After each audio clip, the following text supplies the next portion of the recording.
Welcome to the Daily OJ. Your Daily OJ. Yep. How you doing, Olga? Doing well, how are you? Good. How was your Sunday? Busy. Busy? I feel like it started out pretty busy and then we got to relax this afternoon. Sunday mornings are the hardest mornings. It's super stressful. Yeah. Sunday mornings are the hardest mornings. Yeah.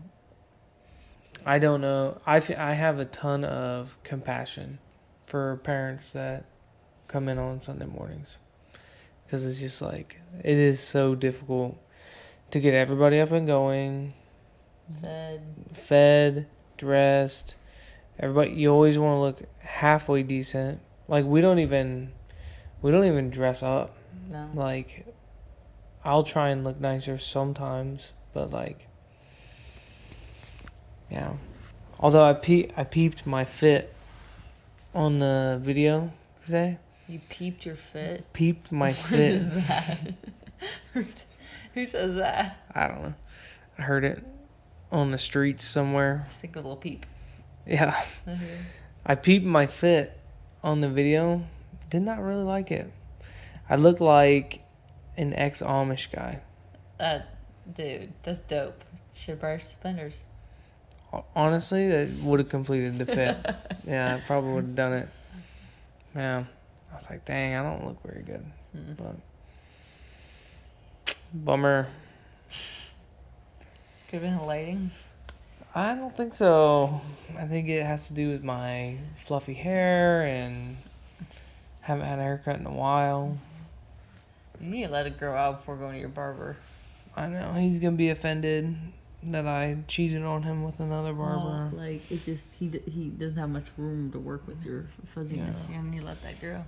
Well, the problem is, like, my neck is ready to get cut. Yeah, it's just this is not. That needs lots of time to grow. Yeah, he might just have to do what he can, kind of thing, because my neck's just not very good. Like, I hate when I look at a video and I see the back of my neck on these collars, on like a button shirt collar, and it like is meeting each other. Hello there. Gross to me. I'm like, wow. I don't think I've ever noticed that one time. Bothers me a lot. I'll make sure I pay attention. Yeah, I'm sure you will. But yeah. Anyways. Glad you peeped your fit. Peeped my fit today. That really bothers you, right? You don't like that? I hate that. Yeah. Well, you peeping my fit right now? I haven't even changed out of my swim trunks. That's good. Yeah. Yeah.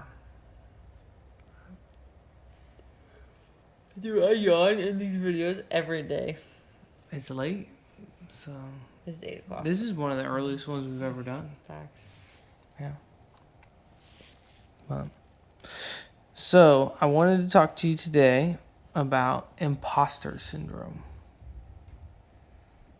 Okay. Do you know what it is? Is it when you try to be like somebody else? Yeah, it's when you... So, the way I understand imposter syndrome is you are somebody who is qualified. That you're qualified to be in the position that you're in, but you feel like you're not qualified.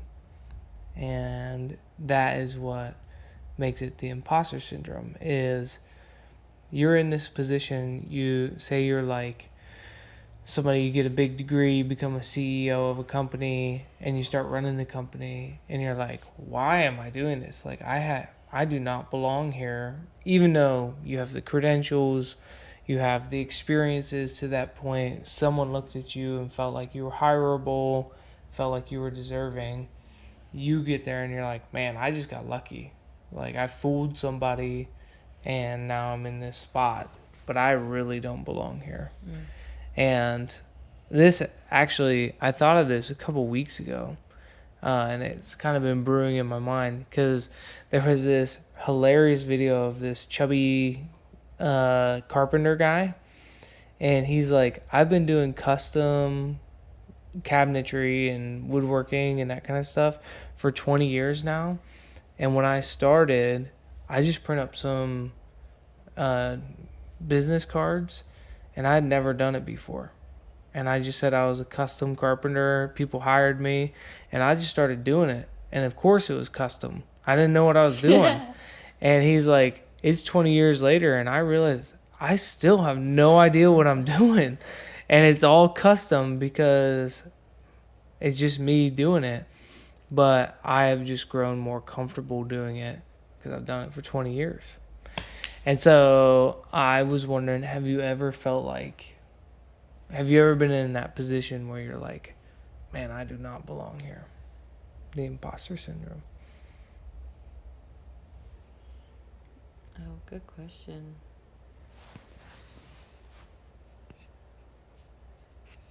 I feel like being a parent. I feel like that's all I talk about anymore. Because, like, that I literally have nothing else going on in my life. Just being a mom, full-time mom. But yeah, I don't feel qualified. I don't know how, like, sometimes I look at our boys and I'm like, how'd I get here? Like, there's no training, there's no manuals. Like, you can read all you want, but when you do all the things and your toddler still throws a fork at you, like, you don't know how to respond in those situations, and you're like, so how did I get here? Yeah.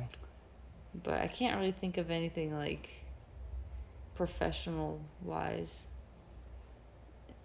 Yeah, like maybe a Smuckers, but I was an intern, so like. You felt out of place at Smuckers? Dude, everyone was so smart. Yeah, and like I was in the tax department, and I was like, they're like, "Okay, do these tax returns," and I was like, "Yeah," I had no idea what I was doing, and I remember, thankfully, they had a software that did like 99% of the work for you, but like so every tax return, and you filed like hundreds of tax returns because like for every state, for every subsidy, you had to file, and so like they'd give you like the easy ones. Me and this other intern, and I remember when you're done doing it, like the software prints it out, and then you have to submit it to Mike, who's the VP of tax. And I remember every time he'd like cross out a bunch of stuff and be like, "Oh, look at this, this, and this," and I'm like, "It's not the software told me to do." So, Dude. but he would do it like for me. So then I'm like, I'll just put in what he said. I'm like, glad he knows what he's doing. That's awesome. Needless to say, I did not get that job. Oh, stop. I'm sure they would have hired you. They liked you. I know. Yeah.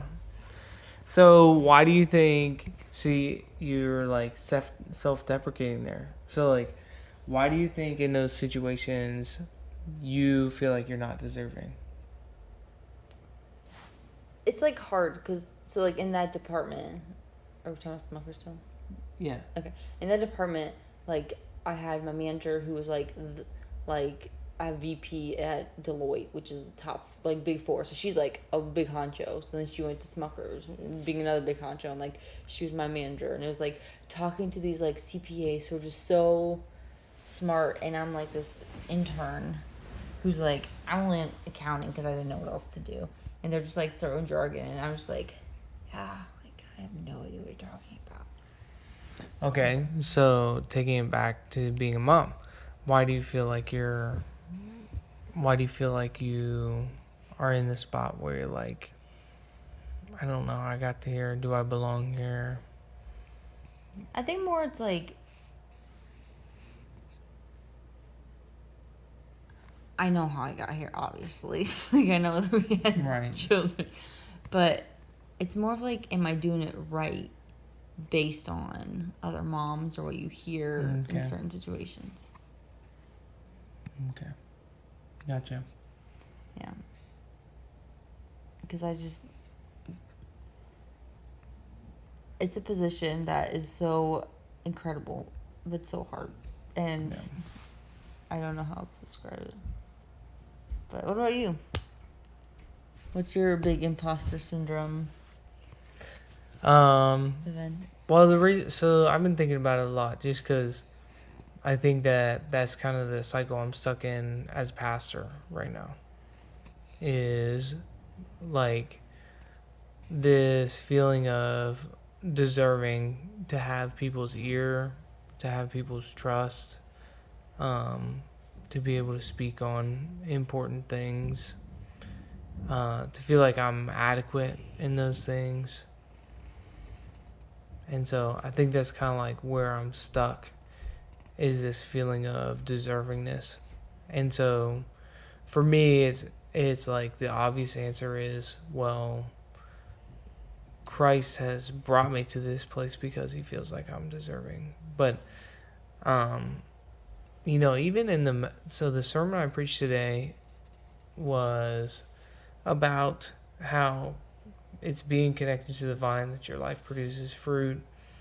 And I wonder too, like, I don't know, like, how does my own theology, is it impacting my own view of myself, in which when I place all of the burden on Christ and remove it from myself, I begin to not appreciate the fact that Christ also enjoys me, Mm-hmm. right? So I think that I struggle with that. Is like the idea that Christ might enjoy me. So What aspects do you think he doesn't enjoy of you? well, I think the problem is that I don't enjoy me, Mm. right? So like I think that I don't enjoy me, so how could Christ enjoy me? And the only reason that I can produce anything good is because Christ is in me, right? Mm. But by thinking that way, it's an extremely low view of self, Mm-hmm. right? In there. But Christ has shown, or God has shown throughout Scripture, for example, that he has a high view of the people that he works with, Mm-hmm. right? So like, I think that my own thoughts about myself impact my view of how Christ views me, or might view me. But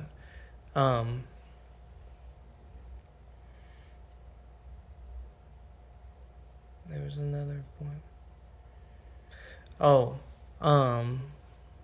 they said that, I was listening to some things about imposter syndrome and being in like job fields that are 24/7, high stress, um, prone to overworking.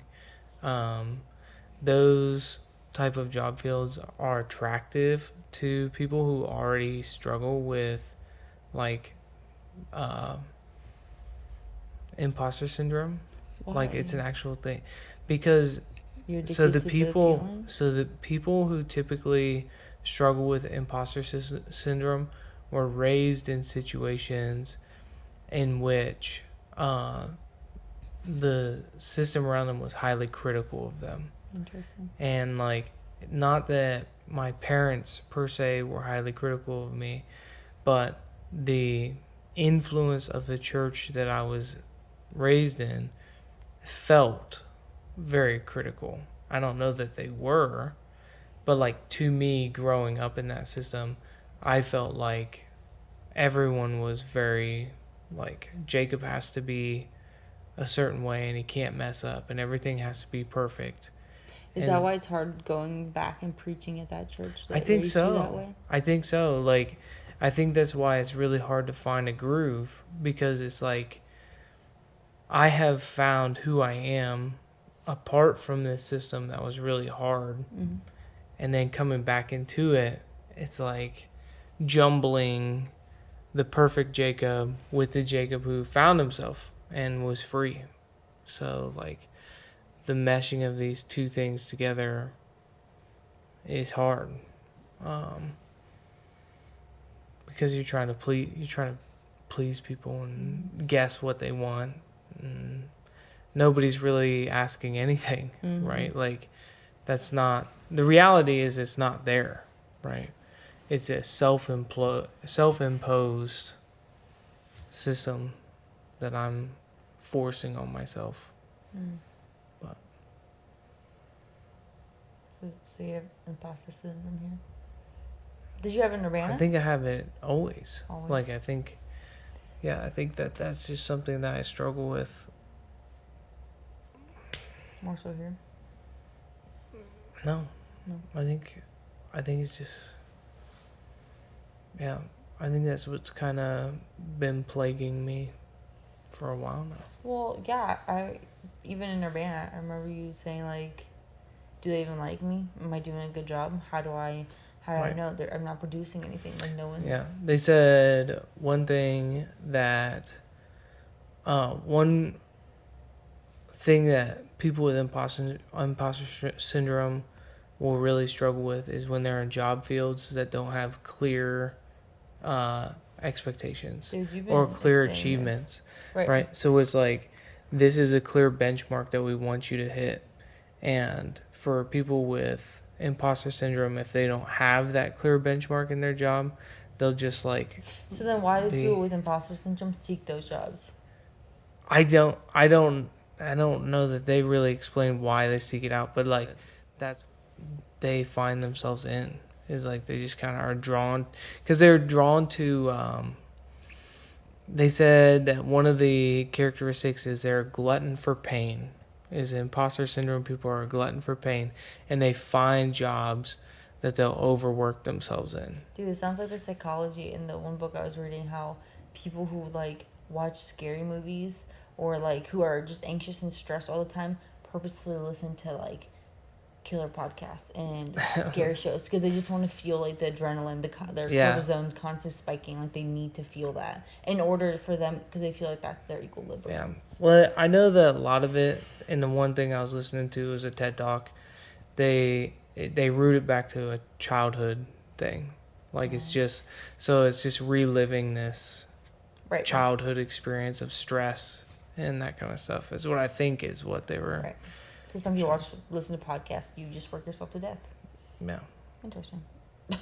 So, yeah, I listened to one today, and I was like, oh, that's sounds a lot like me. But it's funny. I'm reading that book, Culture of Growth or whatever, building a growth culture or whatever, and that's what they said was like the thing you need to focus on is moving your organization from a culture of genius to a culture of growth. And that's literally the book I'm reading right now. So I'm like, oh, that's cool. And I find these two things at the same time. What can you do to? Will you always have imposter syndrome, or is there ways you can like? Yeah, so like setting for yourself in that system clear benchmarks for stuff is helpful. But then also just finding ways to affirm yourself. And they basically were just like, stop. The one that I was listening to, they basically were like, just stop caring. Like, stop caring what everybody thinks about you. Stop caring because you are qualified. Everybody looks at you as qualified. I did that wedding, and I was like, did I do well at the wedding? And I've gotten so many compliments from it. And like, today I was like, oh, I don't know that the preaching was very good, but then I got a bunch of compliments on it. And it's like, even if it wasn't the best, like people appreciate you for putting yourself out there. And it's like, you just need to be confident. Like, just be there. It's easier said than done. Yeah. Especially when I just. It's your head. Yeah, it's just my head, dude. I was in it. Shucks. So. Alright. I'll keep you accountable to stop doing your imposter syndrome. It sounds right, though, doesn't it? No, like, you hit the nail on the head. Yeah. Because ever since I've known you, it's been very much so. Like, going on vacation and you're not there. You're, like, working because you're like, I gotta get stuff done and you overwork. And I'm like, Jacob, there's no work. And you're like, I'm making it up in my head right now. And then I'm like, okay, what work do you have? You're like, I don't know. Yeah. And then I look at your stress watch and it's like 1,000. It's like all 80s. And I'm like, you're going to go into cardiac arrest. Yeah. So Well, let's do some yoga. Mine. Anyways, so I don't know. I would be interested for all of our viewers. All of our Yeah. viewers. Have you ever experienced this thing called imposter syndrome? And if you have, Send what help. were what were some of the things or systems that you've used to help make it easier? Thanks for tuning in to another Daily OJ. Good to talk to you.